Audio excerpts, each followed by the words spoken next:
মেয়েরা আমরা আজকে পড়ব hawk roosting by Ted Hughes.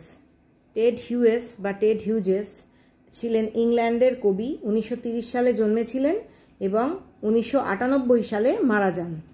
English poet এবং চিলড্রেনদের বাচ্চাদের লেখক ছিলেন, বাচ্চাদের জন্য লিখেছিলেন এবং তিনি তার জেনারেশনের একজন বিখ্যাত কবি হিসেবে পরিচিত ছিলেন। তার লেখার মধ্যে অত্যন্ত জোরালো ভাষা ছিল এবং ন্যাচারাল মিথ বা ন্যাচারাল ফেনোমেনন নিয়েও তিনি প্রচুর কবিতা লিখেছেন, অর্থাৎ প্রকৃতির বিভিন্ন বিষয়বস্তু নিয়ে, পুরাণ নিয়ে এবং জীবনের মৌলিক শক্তিগুলিকে নিয়েও তিনি বিভিন্ন কবিতা লিখেছেন। তার বিখ্যাত যে কবিতা বা তার যে বিখ্যাত কাজগুলো হলো কালেকশন অফ পোয়েমস, সেরকম দেখো the hawk in the rain 1957-এ লিখেছিলেন, ক্রো 1970-তে লিখেছিলেন, বার্থডে লেটার্স 1998-এ লিখেছিলেন। তিনি পোয়েট লরিয়েট ছিলেন ইংল্যান্ডে বা রাজসভার কবি ছিলেন 1984 সাল থেকে তার মৃত্যু পর্যন্ত, 1998 সাল পর্যন্ত। এবং তার বিখ্যাত যে কবিতাগুলো রয়েছে এই সমস্ত কাব্যগ্রন্থগুলোর মধ্যেই আমরা খুঁজে পাই। তার কবিতায় চিত্রকল্প বা ইমেজারি খুব বেশি করে পাওয়া যায়, সাইকোলজিক্যাল ডেপথ বা বৌদ্ধিক গভীরতা এবং তার মানসিকতার বহিঃপ্রকাশ, অর্থাৎ বিভিন্ন প্রকৃতির মধ্যে আমরা যে সমস্ত শক্তিগুলোকে দেখতে পাই সেই সমস্ত শক্তিগুলো আমাদের মানসিকতাকে কিভাবে নিয়ন্ত্রণ করে সেটাও আমরা তার কবিতায় দেখতে পাই। হক কথাটার অর্থ হচ্ছে বাজ পাখি, রুস্টিং মানে দাঁড়ে বসা বা বিশ্রাম করা। বাজ পাখি যখন দাঁড়ে বসে রয়েছে বা বিশ্রাম করছে সেই বিষয় নিয়ে এই কবিতাটা লেখা হয়েছে। এই কবিতাটাও একটা ড্রামাটিক মনোলগ, অর্থাৎ বাজ পাখি মানুষের মতো করে বলছে। বাজ পাখিকে এখানে কি করা হয়েছে? পার্সনিফাই করা হয়েছে, অর্থাৎ মানুষের মতো করে কথা বলানো হয়েছে। আমরা ধরে নিচ্ছি ড্রামাটিক মনোলগ মানে নাটকীয় এক কথন, অর্থাৎ উল্টো দিকে কেউ একজন শ্রোতা রয়েছে যাকে বাজ পাখি তার সমস্ত সামগ্রিক বিষয়গুলো বলছে। দেখো, I sit in the top of the wood, আমি বসে আছি জঙ্গলের সবচেয়ে উঁচুতে। বাজ পাখি বললেই আমাদের চোখের সামনে যে দুটো শব্দ ভেসে ওঠে ইংরেজিতে, একটা হচ্ছে সুপ্রিমেসি বা আধিপত্য, আর একটা হচ্ছে প্রিডেটর বা শিকারী। তোমাদের নিশ্চয়ই মনে আছে বাজ পাখি যারা দেখেছো যে বাজ পাখি অনেক ওপরে ওড়ে এবং ছোঁ মেরে এসে তার শিকার ধরে নিয়ে আবার ওপরে উড়ে চলে যায়। এই চিত্রকল্প বা ইমেজারিটাই আমাদের চোখের সামনে বাজ পাখি বললে সবার আগে ভেসে ওঠে। আমি জঙ্গলের সবচেয়ে ওপরে বসে রয়েছি। মাই আইজ ক্লোজড, আমার চোখগুলো বন্ধ হয়ে রয়েছে। ইন অ্যাকশন, আমি নিষ্ক্রিয় হয়ে আছি। নো ফলসিফাইং ড্রিম, আমার মধ্যে কোনো মিথ্যে স্বপ্ন নেই। Between my hooked head and hooked feet, আমার বাঁকানো মাথা এবং আমার বাঁকানো ঠোঁট সবটাই হচ্ছে শিকারীর লক্ষণ। বাঁকানো মাথা মানে বাজ পাখির ঠোঁটটা বাঁকানো, সেই জন্য পুরো মাথাটাই মনে হয় যেন বাঁকানো রয়েছে, সেই জন্য বলছে বাঁকানো মাথা এবং বাঁকানো ঠোঁট, বাঁকানো পা। Or in sleep rehearse perfect kills and eat, অথবা আমি ঘুমিয়ে ঘুমিয়ে চর্চা করতে থাকি বা অভ্যাস করতে থাকি। কি অভ্যাস করতে থাকি? কিভাবে নিখুঁত করে হত্যা করা যায় এবং কোনো শিকারকে হত্যা করে খাওয়া যায়, সেটা আমি ঘুমের মধ্যে ক্রমাগত অভ্যাস করে যেতে থাকি। অর্থাৎ ফার্স্ট স্ট্যান্জায় সুপ্রিমেসি বা আধিপত্য, জঙ্গলের মধ্যে বাজ পাখি হচ্ছে সবচেয়ে শক্তিশালী পাখি এবং তার আধিপত্য ওখানে কিভাবে চলে, তার মধ্যে কোনো মিথ্যে স্বপ্নের অবকাশ নেই। সে অত্যন্ত বাস্তববাদী, তার বাঁকানো মাথা বাঁকানো পা সব কিছু নিয়েই সে এক নিখুঁত শিকারী পাখি এবং সে ঘুমের মধ্যেও চর্চা করে চলে কিভাবে নিখুঁতভাবে হত্যা করা যায় এবং শিকারকে খাওয়া যায়। Second stanza, the convenience of the high trees, আমাকে অর্থাৎ প্রকৃতি বা নেচার কিভাবে বাজ পাখিকে সুবিধে করে দেয় সেটা সেকেন্ড স্ট্যান্জায় আমরা দেখতে পাবো। The convenience of the high trees, আমি জঙ্গলের মধ্যে উঁচু উঁচু গাছের সুবিধে পাই, অর্থাৎ উঁচু গাছে বসে আমি আমার শিকারগুলোকে পর্যবেক্ষণ করতে পারি। সুবিধে, কনভিনিয়েন্স কথার অর্থ হচ্ছে সুবিধে। উঁচু গাছে বসে আমি উঁচু গাছে বসার সুবিধেটা পাই। দ্য ইয়ার্স বায়ান্সি, বাতাসের প্লবতা বা ভাসমানতা, বাতাস আমাকে ভাসিয়ে রাখতে সাহায্য করে। অ্যান্ড দ্য সানস রে আর অফ অ্যাডভান্টেজ টু মি, এবং সূর্যের রশ্মি আমার পক্ষে অত্যন্ত সুবিধেজনক, আমাকে সুবিধে করে দেয়। কেননা আমি যা শিকার করব তার উপর সরাসরি সূর্যের রশ্মি পড়লে আমি সেটা পরিষ্কার করে দেখতে পাই। বাতাস আমাকে উড়তে সাহায্য করে বা ভাসিয়ে রাখতে সাহায্য করে, আর সূর্যের রশ্মি আমাকে দেখাতে সাহায্য করে শিকারগুলোকে, তার ফলে সেটা আমার পক্ষে সুবিধেজনক, সুবিধে করে দেয় আমাকে। আর কি প্রাকৃতিক বিষয় সুবিধে করে দেয়? And the earths face upward for my inspection. পৃথিবীর মুখ আকাশের দিকে উঠে রয়েছে বা আকাশের দিকে মুখ করে রয়েছে পৃথিবী, যাতে আমি খুব গভীর পর্যবেক্ষণ বা পরীক্ষা করতে পারি। কেন না? শিকার খোঁজার জন্য। এই পুরো পৃথিবী, আমি তো আকাশে উড়ি, এবং আমি যখন আকাশে উড়ি আমার নিচে পৃথিবী তার মুখ আমার দিকে করে রাখে বা আকাশের দিকে করে রাখে, যাতে আমি নিখুঁতভাবে পরীক্ষা করে দেখতে পারি যে কোথায় শিকার রয়েছে। My feet are locked upon the rough bark. আমার পাগুলো যেহেতু বাঁকানো পা, অর্থাৎ নখগুলো বাঁকানো, বদ্ধ হয়ে রয়েছে বা আটকে রয়েছে কর্কশ গাছের ছালে। বার্ক মানে গাছের ছাল, কর্কশ গাছের ছালের মধ্যে বিদ্ধ হয়ে রয়েছে, বিদ্ধ হয়ে আটকে রয়েছে। লকড মানে আটকে থাকা, বিদ্ধ হয়ে আটকে রয়েছে আমার পাগুলো। It took the whole of creation. এখানে একটা অত্যন্ত দার্শনিক কথা বলছে বাজ পাখি, যে it took the whole of creation to produce my foot my each feather. অর্থাৎ সৃষ্টির সময় সৃষ্টির সমস্ত এফর্ট বা সৃষ্টির সমস্ত প্রচেষ্টা সব কিছুই লেগেছিল আমার পা সৃষ্টি করতে এবং আমার প্রত্যেকটা পালক সৃষ্টি করতে।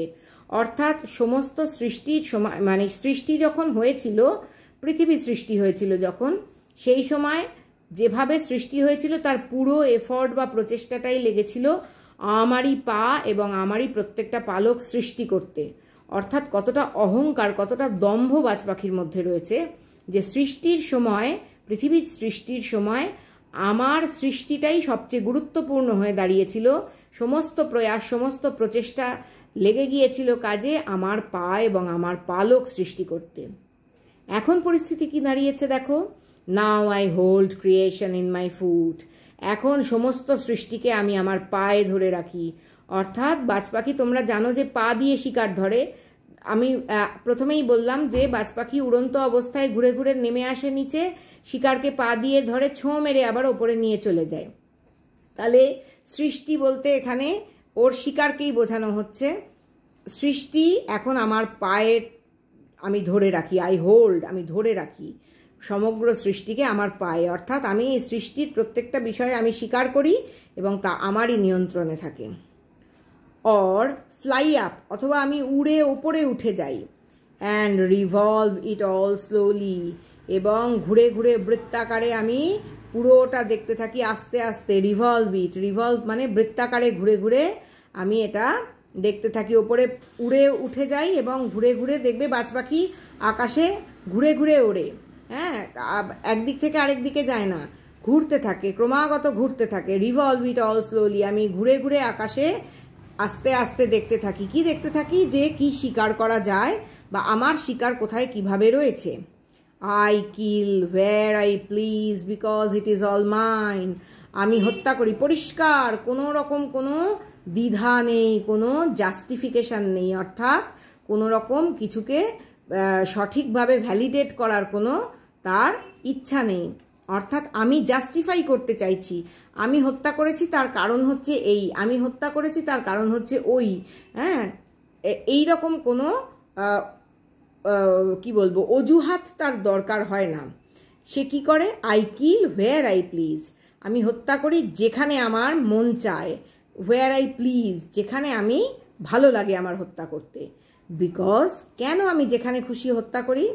ইট ইজ অল মাইন, কারণ এ সমস্তই আমার। অর্থাৎ আমি এই জঙ্গলের রাজা, এ সমস্তই আমার। There is no sophistry in my body. Sophistry মানে কুতর্ক বা বিতর্ক বা কুযুক্তি। অর্থাৎ আমি কোনো কিছুই, আমার দেহের মধ্যে কোনো সফিস্ট্রি বা কোনো যুক্তি বা কোনো জাস্টিফিকেশান, কোনো কিছুকে ব্যাখ্যা করার বা কোনো কিছুকে অজুহাত দেওয়ার কোনো বিষয় আমার নেই। সফিস্ট্রি কথার অর্থ হচ্ছে কুতর্ক বা বিতর্ক বা যুক্তি। আমার দেহের মধ্যে কোথাও কোনো যুক্তি নেই।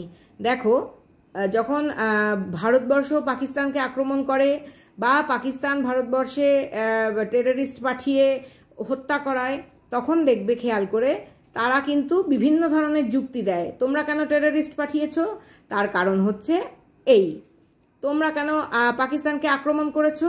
তার কারণ হচ্ছে ওই। এই যে কারণ দর্শানো, এই কারণ দর্শানোর যুক্তিকেই বলা হচ্ছে সফিস্ট্রি। সফিস্ট্রি কথার অর্থ হচ্ছে কোনো কিছুর কারণ দর্শিয়ে যুক্তি বা কোনো কিছুর অজুহাত প্রতিষ্ঠা করার যুক্তি। আমার দেহে সেসব কিছু নেই, আমার ভালো লাগে আমি তাই হত্যা করি, পরিষ্কার কথা। মাই ম্যানার্স আর টিয়ারিং অফ হেডস। আমার পদ্ধতি হত্যা করার কি? আমি মাথাগুলো ধরে ছিঁড়ে ফেলি। টিয়ারিং অফ, ছিঁড়ে ফেলা। আমি মাথাগুলো ধরে ছিঁড়ে ফেলি।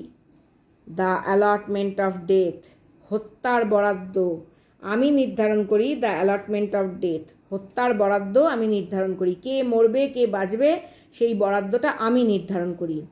For the one path of my flight is direct, কারণ আমার উড়ে যাওয়ার বা আমার উড়ানের একটাই পথ এবং সেটা সোজাসুজি। Through the bones of the living, জীবিত যারা তাদের হাড়ের মধ্যে দিয়ে আমি উড়ে যাই। অর্থাৎ জীবিত যারা তাদেরকেই আমি সরাসরি হত্যা করি। তাদের হাড়ের মধ্যে দিয়ে উড়ে যাই কথার অর্থই হচ্ছে তাদের সরাসরি আমি হত্যা করি। No arguments assert my right, কোনো যুক্তি প্রতিষ্ঠা করতে পারে না আমার অধিকার। অর্থাৎ আমার অধিকার প্রতিষ্ঠার জন্য কোনো যুক্তির দরকারই নেই, আমার অধিকার এমনিই প্রতিষ্ঠিত। আমার হত্যা করাটাই আমার অধিকার, শিকার করাটাই আমার অধিকার। আমি একজন বাই বার্থ, জন্মগতভাবে আমি একজন প্রিডেটর বা শিকারী। সুতরাং কোনো যুক্তিরই আমার দরকার নেই আমার অধিকার প্রতিষ্ঠা করার জন্য। The sun is behind me, আমি অনেক ওপরে উড়ি এবং সূর্য যেখানে ওঠে তার ঠিক নিচেই, অর্থাৎ সূর্য সবসময় আমার পিছনে থাকে। আমি আকাশের অনেক উঁচুতে উড়ি এবং আমার পিছনে থাকে সূর্য।